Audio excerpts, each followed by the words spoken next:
تو اس میں سے یہاں پر جو ہے ان کا تذکرہ وہ موجود ہے، اور یہ کردار پھر وہاں پر بالکل واضح ہو گئے تھے۔ اسی کے ساتھ ہی یہ بات بھی یہاں پر یہ بہت اہم ہے کہ اللہ اور اس کا دین کسی کا محتاج نہیں، یعنی کوئی جو ہے وہ اللہ کے دین کا کام کرے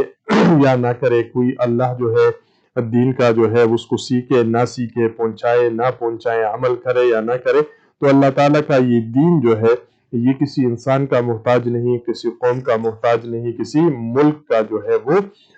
محتاج نہیں ہے۔ اسی طرح اس کے بعد سورہ الفتح ہے، یہ مدنی سورت ہے، اور یہ صلح حدیبیہ کے بعد نازل ہوئی تھی، اور بہت سارے اس کے اندر جو احکامات ہیں وہ بیان ہوئے ہیں۔ صلح حدیبیہ کے بارے میں آپ لوگوں کو معلوم ہوگا، نہیں تو یہ رمضان المبارک کے مہینے میں اس کو ہم پڑھ سکتے ہیں کہ پھر اس کے بعد سورہ الفتح کی جو پہلی آیت ہے اس میں اللہ رب العزت نے اپنے نبی کو خوشخبری دی کہ انہیں معاہدہ حدیبیہ کی صورت میں ایک فتح مبین ادا کر دی گئی ہے۔ ظاہری طور پر ان کے جو صلح حدیبیہ کے جو شرائط تھے اس کو اگر دیکھا جائے تو وہ تو یہ ایسا تھا کہ جیسے مسلمان شکست کھا گئے ہیں اور واپس جا رہے ہیں، لیکن رب کائنات نے اس کو فتح مبین قرار دیا ہے، اور اس کا بہت ہی زبردست اور بہت ہی بہترین طریقے سے اس میں بہت سارے واقعات ہیں ہمارے لیے۔ جب ہم تفسیر میں یہ پڑھتے ہیں قرآن عظیم الشان کو، تو اس میں جو واقعات آتے ہیں، جو کردار آتے ہیں، تو ان کو پڑھ کر انسان کا ایمان جو ہے وہ اور بڑھ جاتا ہے۔ اسی طرح سے ایمان اور حب رسول کے جو تقاضے ہیں ان کا تذکرہ موجود ہے۔ بیعت رضوان جو ہے وہ موجود ہے اس کے اندر، انعامات دنیاوی اور اخروی جو ہے اس کا تذکرہ موجود ہے۔ جنگ سے گریز جو ہے وہ تاکہ حدیبیہ کے مقام پر کفار نے آن وسلم کے ساتھ خون ریزی کی کوشش کی تھی، لیکن آپ وسلم کی دور رس نگاہیں، یہ جگہ جو ہے یہ بہت زیادہ اہم ہے، اور اس کو جب ہم پڑھ لیتے ہیں یعنی ان کی تو پوری کوشش تھی کہ اس کو کر دیا جائے، لیکن نبی علیہ الصلوۃ والسلام وہ بڑی حکمت کے ساتھ جو ہے صورتحال ہے، مفسرین جب ہم تفسیر پڑھتے ہیں تو ان کی انہوں نے بڑی بہترین جو ہے وہ تشریح کی ہے۔ اسی طرح جو آخری رکوع ہے اس میں اللہ نے اپنے نبی کے خواب کا تذکرہ کرتے ہوئے فرمایا ہے کہ خواب سچا ہے اور تم ضرور مسجد حرام میں پورے امن کے ساتھ داخل ہوں گے اور تمام مناسک و عمرہ اطمینان کے ساتھ وہ ادا کریں گے۔ تو وہ چونکہ اس کے بعد پھر اسی طرح ہی ہوا، اور وہ سارا نبی علیہ الصلوۃ والسلام کا جو خواب ہے وہ بالکل صحیح ثابت ہوا۔ اس کے بعد ہمارے پاس یہ ہے سورہ الحجرات۔ سورہ الحجرات میں تو یہی آپ سے عرض کروں گا، اور میں خود بھی اس کو کوشش کرتا ہوں کہ اسی آیات مبارکہ کو سورہ مبارکہ کو جو ہے بڑے ہی سکون کے ساتھ اور بڑے ہی اطمینان کے ساتھ، اور یوں سمجھ لیجئے گا کہ کمرے کے کسی گوشے کے اندر بیٹھ کے پہلے خود پڑھ لینا چاہیے، اور اس کے بعد اپنے جو اہل و عیال ہے اس کو لازمی طور پر اس کا ہمیں تذکرہ کر لینا چاہیے، اور اس کے اندر بہت ہی اچھے احکامات رب کائنات نے بیان فرما دی ہے۔ یہ سورہ الحجرات مدنی سورت ہے، اور یہ وہ زمانہ تھا جب عرب کے تمام قبائل مدینہ کا رخ کر رہے تھے اور اسلام اور پیغمبر اسلام سے اپنی فرمان برداری اور اطاعت کا اقرار اور اعلان جو ہے وہ کر رہے تھے۔ تو یہ آپ دیکھیں کہ اس میں ہے پہلا کہ تقوی کے لیے جو شرط ہے وہ، یعنی اس کو عربی متن کے ساتھ جب ہم پڑھیں گے قرآن میں، اور تفسیر تھوڑا سا اگر ہمارے ساتھ موجود ہو اور ویسے بھی ترجمے کے ساتھ ہم پڑھیں، تو یہ بہت ساری چیزیں ہیں کہ وہ خود بخود کلیئر ہو جاتی ہے کہ اسلامی معاشرے اور ریاست کے لیے بنیادی جو تربیتی اور انتظامی چارٹر کی حیثیت رکھتی ہے۔ آغاز میں حکم دیا گیا کہ اللہ اور اس کے رسول صلی اللہ علیہ وسلم کے آگے پیش قدمی کرنا شیوہ ایمانی نہیں ہے، یعنی پہلی بات یہ ہے کہ مسلمان نے اللہ اور اللہ کے رسول سے آگے نہیں بڑھنا، یعنی کہیں پر بھی بڑا سے بڑا مسئلہ، چھوٹا سے چھوٹا مسئلہ، بڑے سے بڑا مشکل، چھوٹے سے چھوٹے مشکل، اور بڑی سے بڑی خوشحالی اور چھوٹے سے چھوٹی خوشحالی، تمام صورتوں کے اندر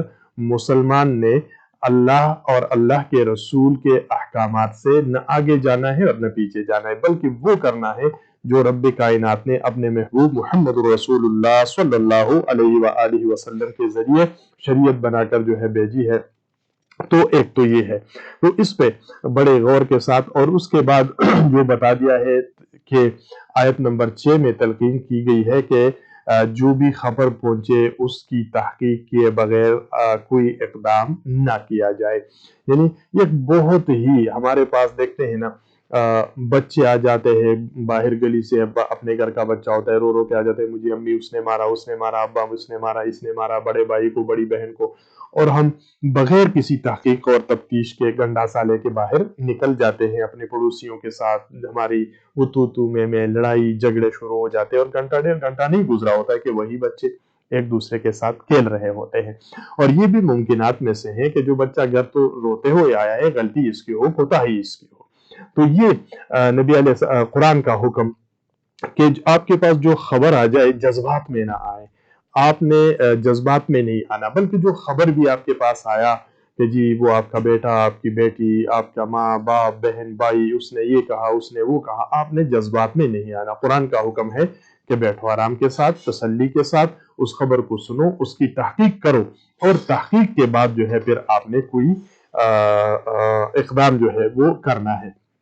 اسی کے بعد کہ جب مسلمانوں کے دو گروہ آپس میں ایک دوسرے سے لڑ پڑے تو ان کے درمیان صلح کرانا فرض ہے۔ یہ ایک اہم حکم ہے، اس لیے جو آپ سے گزارش کی کہ اس کو بڑے سکون اور اطمینان کے ساتھ پڑھنا ہے کہ مسلمانوں کے دو گروہ جب آپس میں لڑ پڑے تو ان کے درمیان صلح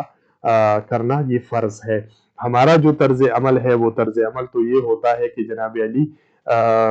رہنے دے یار، ہمارا کیا کام ہے، ان دونوں کو یہ جانے اور ان کا کام جانے۔ قرآن کا حکم یہ ہے کہ نہیں، ایک پڑوسی لڑ رہا ہے، دوسرے کی لڑائی ہو رہی ہے، نہیں، آپ جائیں ان کے درمیان بیٹھے صلح کرائیں، یہ قرآن کا حکم ہے۔ آپ یہ نہیں کہہ سکتے کہ جی میرا کیا کام ہے، ان کے ساتھ یہ جانے اور وہ جانے۔ دو بھائیوں کے درمیان ہے، دو بہنوں کے درمیان ہے، باپ اور بیٹے کے درمیان ہے، بیٹی اور باپ کے درمیان ہے، تو ایک بھائی جو ہے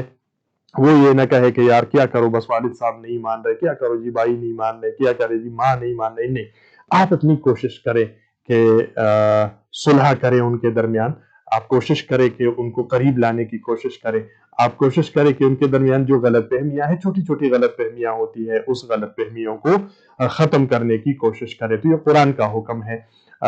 یہ یعنی پڑھنے سے لائق ہے۔ جب ہم پڑھیں گے اس کو تفصیل کے ساتھ، وہ تو ساری تفسیر آپ پڑھیں گے تو ہمارے ہاں ایسی بہت ساری امراض ہے یا بہت سارے ایسے چیزیں ہیں کہ اس میں ہم اس کا علاج کر سکتے ہیں۔ اس کے بعد رب کائنات نے بیان فرما دیا ہے کہ کوئی مرد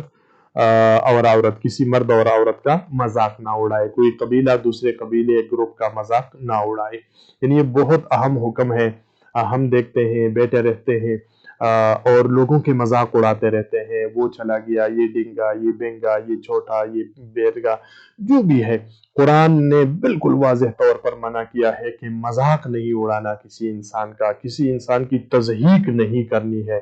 اور چاہے وہ مرد ہو چاہے وہ عورت ہو۔ تو یہ پڑھنے سے تعلق رکھتا ہے کہ ہمیں اس کو پڑھنا چاہیے۔ اسی طرح جو دوسری ہدایت رب کائنات نے اسی سورہ الحجرات میں کی ہے وہ یہ ہے کہ ایک دوسرے پر طعن و تشیع نہ کیا جائے، ایک دوسرے کے اوپر جو ہے جملے نہ کسے جائے، اور یہ بہت بڑی اخلاقی بیماری ہے، اس سے منع کر دیا گیا ہے۔ جو دوسرا وہ یہ ہے کہ برے القاب سے ایک دوسرے کو یاد نہ کریں، یعنی یہ رب کائنات سورہ الحجرات میں کہ ایک دوسرے کو غلط ناموں سے یاد نہ کرو۔ ہم کرتے ہیں، کوئی غصے میں کرتے ہیں، کوئی تضحیک کے لحاظ سے کرتے ہیں، کوئی تعصب اور عصبیت کے لحاظ سے کرتے ہیں، اور تو اللہ رب العزت فرماتے ہیں کہ برے القاب سے کسی کو بھی یاد نہ کرو۔ اور یہ آج کل آپ دیکھ لیجئے گا ایک قومی المیہ بڑھ گیا ہے۔ دیکھیں تمسخر ہم اڑاتے ہیں، ہمارے لیڈرز کو دیکھ لیجئے گا، ایک دوسرے پر طعن و تشیع کرتے ہیں، آپ دیکھ سکتے ہیں اسٹیج کے اوپر کیا کیا نہیں کرتے ایک دوسرے کے ساتھ، برے القابات سے ایک دوسرے کو یاد کرتے ہیں۔ یہ یعنی آج ایک ماحول اس طرح کا بنا ہوا ہے، لیکن رب نے بالکل واضح الفاظ میں سورہ الحجرات میں منع فرما دیا ہے، تو اس کو اپنی زندگیوں میں ہم نے نافذ کرنا ہے۔ اس کے بعد جو اگلی آیتیں ہیں اس میں 3 ہدایات ہیں۔ اس میں ایک تو یہ ہے کہ بہت گمان نہ کیا جائے، یعنی بعض گمان گناہ ہوتے ہیں۔ مسلمان کے بارے میں حسن ظن رکھے، یعنی اگر کوئی آ گیا اور آپ کے کان میں کہا کہ جی وہ تو یہ کہہ رہا ہے، تو آپ حسن ظن رکھے۔ کوئی جو ہے بھی دو بندے کھڑے ہوئے ہیں تو یہ نہیں ہو سکتا کہ ایک کے ساتھ میری دوستی ہے اور دوسرا جو ہے میرا اس کے ساتھ نہیں لگ رہا، تو ہم وہ جو دوست ہے اس کے ساتھ بھی قطع تعلق کر لیتے کہ جی وہ میرے دشمن کے ساتھ کھڑا ہوا تھا۔ تو یہ حسن ظن رکھنا چاہیے۔ ممکن ہے کہ وہ صلح کی کوشش کر رہے ہو، ممکن ہے کہ وہ کوئی اور ذاتی بات جو ہے وہ آپس میں ڈسکس کر رہے ہو، تو اس سے منع کیا گیا ہے۔ اور ایک اور ہدایت کہ ایک دوسرے کا تجسس نہ کرے، ایک دوسرے کے ٹو میں جو ہے وہ نہ لگا جائے۔ یعنی آپ دیکھتے ہیں ہماری یہ میڈیا شیڈیا میں یہ جو چیزیں آ رہی ہوتی ہے کہ جی وہ فلاں کی طلاق ہو گئی، فلاں کی یہ ہو گئی، وہ فلاں کی شادی ہو گئی۔ ارے بھائی، جب وہ اناؤنس کر دے گا کہ طلاق ہو گئی ہے تو پتہ لگ جائے گا۔ آپ کو کسی کے ڈرائنگ رومز کے اندر جانے کی ضرورت نہیں ہے، کسی کی گھر کی دیواریں پھیلان کر آپ کو اس کے پرائیویسی میں نہیں جانا چاہیے۔ شادی ہو جائے گی، ولیمہ ہوگا، اناؤنس ہو جائے گا، طلاق ہو گئی ہے تو اناؤنس ہو جائے گا، تو کسی کا جو ہے وہ پرائیویسی میں مت جاؤ، ان کو ڈرائنگ رومز تک مت جاؤ، ان کے پرائیویٹ معاملات میں ٹھو لگا کے نہ بیٹھو۔ اسی طرح یہ بیان فرما دیا گیا ہے کہ غیبت نہ کی جائے، غیبت سے نبی علیہ قرآن عظیم الشان نے منع فرما دیا ہے۔ اسی کے ساتھ ہی آیت نمبر 13 میں انسانی برادری کو ایک مرد اور عورت سے پیدا کرنے کا تذکرہ ہے، اور پھر جو یہ فرما دیا گیا ہے قومیں اور قبائل بنا دیا گیا ہے، یعنی ہم جو فخر اور غرور کرتے ہیں نا، تو اللہ رب العزت جو شعوبا و قبائل لتعارفوا ان اکرمکم عند اللہ اتقاکم، کہ بھائی کوئی کسی کو کالے کے گولے کو کالے پر کوئی فوقیت نہیں ہے، یہ پٹھان ہے، یہ پنجابی ہے، یہ سندھی ہے، یہ بلوچی ہے، یہ چودھری ہے، یہ خان ہے، یہ نواب ہے، یہ فلاں ہے، وہ کوئی بھی کام نہیں آنے والا۔ جو بھی ہے وہ ایک مرد اور ایک عورت سے پیدا ہوتا ہے، جو بھی انسان ہے وہ وہی نطفے سے ایک نطفے سے پیدا ہوتا ہے، اسی طرح ماں کے پیٹ کے اندر اس کی پرورش اسی طرح سے ان کو جنم دیا جاتا ہے۔ تو رب کائنات کے ہاں اس چیز کی کوئی اہمیت نہیں ہے کہ کون کس نسل سے ہے، کون خان ہے، کون پٹھان ہے، کون پنجابی ہے، کوئی چودھری ہے، کوئی آوان ہے، کون ملک ہے۔ رب کائنات سے اس کو کوئی غرض نہیں ہے۔ رب کائنات کو تقوی چاہیے، اور اللہ کے ہاں سب سے زیادہ جو ہے عزت والا وہ ہے جو متقی ہے۔ سورت کا جو آخری حصہ ہے اس میں ان لوگوں کا تذکرہ موجود ہے جو اسلام کی قوت کو دیکھ کر جسمانی طور پر موتی ہو جاتے، لیکن ان کے دلوں میں ایمان و یقین داخل نہیں ہو جاتا۔ یعنی ایک روب اور دبدبہ کہ جی اسلام نے تو اب غالب آنا ہے، اس نظام نے تو اب غالب آنا ہے، تو چلے انہی کے ساتھ چل پڑتے ہیں۔ اور جو دوسرے لوگ تھے وہ یہ تھے کہ ان کا پختہ ایمان تھا اور وہ اللہ کے اوپر ایمان لے کر آئے ہیں۔ تو یہ سورہ الحجرات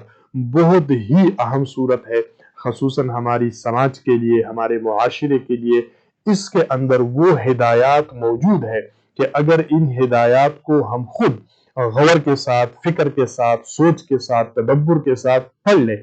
اور پھر اپنے اہل و عیال کو، اپنے گھر والوں کو، اپنے بیوی بچوں کو، ماں باپ بہن بھائیوں کو، اپنے دائیں بائیں لوگوں کو، یار دوستوں کو اس تک پھیلا دیں ان چیز کو کہ سورہ الحجرات میں رب کائنات نے ہمیں کیا ہدایات دی ہے اپنے گھر کے اندر رہنے کے لیے، اپنے خاندان میں رہنے کے لیے، اپنے محلے میں رہنے کے لیے، اپنے گلی میں رہنے کے لیے، اپنے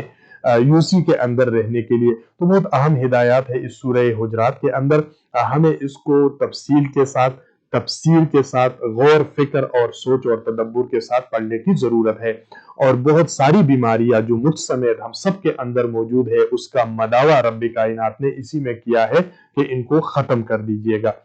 تو سامعین کرام، یہ آج کی تراویح کا مضامین کا جو مختصر خلاصہ تھا وہ آپ کے سامنے میں نے پیش کرنے کی کوشش کی، لیکن ساتھ یہ بھی یاد رکھیے گا کہ چونکہ یہ رمضان المبارک کا آخری عشرہ اور 23 تراویح جو ہے وہ مکمل ہو گئی، یعنی 23 روزے مکمل ہو گئے ہیں، اور یوں سمجھ لیجئے گا کہ اب یعنی کوئی 7 بھی ہو سکتی ہے اور 8 بھی ہو سکتی ہے یا 6 بھی ہو سکتی ہے، یہ روزے ہمارے پاس باقی رہ گئے ہیں۔ اور رمضان کا مہینہ یہ ہے کہ قرآن کے ساتھ تعلق کو قائم کیا جائے، اور اسی مہینے میں کوشش کی جائے کہ جو گزشتہ ہمارے 11 مہینے گزرے ہیں اس میں جو غلطیاں ہیں، کوتاہیاں ہیں، کمیاں ہیں، یعنی جو بھی ہم سے گناہ ہوئے ہیں، سرزد ہوئے ہیں، ان گناہوں کو بخشوا دے۔ اور کامیاب انسان وہی ہے رمضان المبارک میں۔ تو ایک تو اعتکاف کے بعد لیلۃ القدر جو طاق راتوں میں موجود ہے وہ، اور ابھی جو بقایا راتیں رہ گئی ہے، تو اگر بہت زیادہ کسی کے وہ نہ ہو، کام وغیرہ نہ ہو، تو اب تو بس اسی پر ہی فوکس کرنا چاہیے، توبہ اور استغفار کے اوپر فوکس کرنا چاہیے کہ رمضان المبارک میں ہم اپنی گناہیں بخشوا کے جائیں، کہ جب یہ رمضان گزرے تو ہم اپنے رب کے ساتھ ہمارا وہ تعلق اتنا مضبوط ہو گیا ہو کہ ہماری گناہیں جو ہے سب کے سب وہ ہم اپنے رب سے بخشوانے میں کامیاب ہو جائیں۔ اللہ کرے کہ اللہ تعالیٰ اسی رمضان المبارک کی برکتوں، ساعتوں کی وجہ سے ہماری گناہوں کو معاف فرمائے۔ سامعین اکرام، اس پروگرام کو آپ کی سماعتوں تک پہنچا رہے تھے ہمارے اسٹوڈیو انجینئر واجد محمود صاحب۔ پروگرام کا وقت جو ہے وہ ختم ہوا چاہتا ہے، آپ سنتے رہیے گا۔ رفاع FM 102.2، اصغر خان عسکری کو اجازت دیجیے، اللہ نگہبان۔